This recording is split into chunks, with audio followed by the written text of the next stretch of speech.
dokter spesialis anak yang berpraktik di daerah Bintaro. Alergi adalah reaksi dari daya tahan tubuh terhadap benda asing.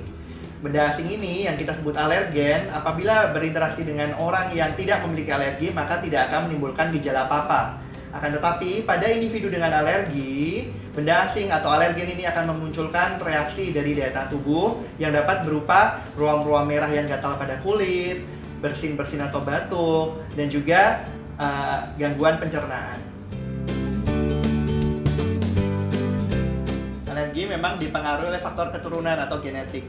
Apabila tidak ada orang tua atau saudara yang memiliki alergi, seorang anak masih tetap memiliki kemungkinan sekitar 5 hingga 15% untuk menderita alergi.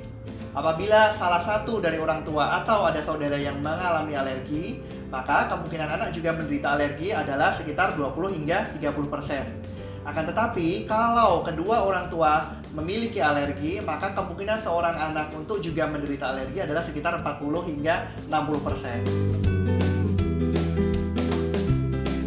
Untuk mencegah alergi pada anak, ada beberapa hal yang bisa dilakukan.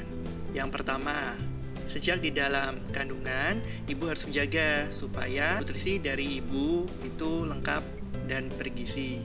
Kemudian yang kedua, cegah adanya paparan asap rokok selama ibu sedang mengandung. Kemudian setelah bayi lahir, yang dapat dilakukan adalah menjaga supaya mikrobiota ataupun mikroorganisme bakteri-bakteri bayi yang ada di dalam pencernaan bayi itu terjadi dengan baik dengan cara memberikan ASI eksklusif, kemudian juga mencegah adanya paparan rokok terhadap bayi atau anak.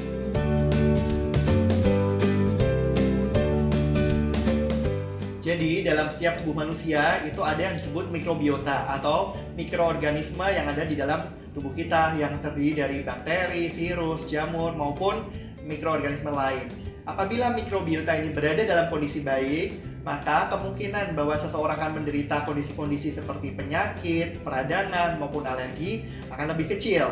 Nah, agar mikrobiota ini berada dalam kondisi baik, ada beberapa rekomendasi yang dapat diterapkan untuk mencegah alergi. Yang pertama adalah pemberian prebiotik. Prebiotik adalah oligosakarida atau senyawa karbohidrat kecil yang menjadi bahan makanan dari bakteri-bakteri baik.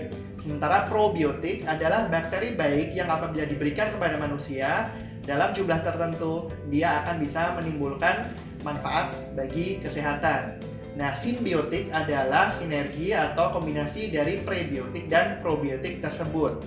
Jadi, prebiotik, probiotik ataupun simbiotik itu dapat memiliki peran dalam mencegah alergi dengan menjaga supaya mikrobiota yang ada di dalam tubuh manusia itu tetap berada dalam kondisi baik dan seimbang. Ya, jadi yang pertama adalah cek dulu resiko anak mengalami alergi.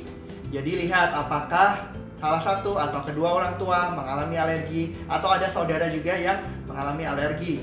Kemudian yang kedua, berkonsultasilah dengan dokter spesialis anak atau dokter spesialis anak konsultan alergi imunologi untuk memastikan apakah memang anak ini mengalami gejala-gejala alergi atau tidak. Kemudian yang ketiga, penuhi nutrisinya, pastikan bahwa anak mendapatkan makanan yang bergizi lengkap dan seimbang untuk menjaga daya tahan tubuhnya tetap kuat.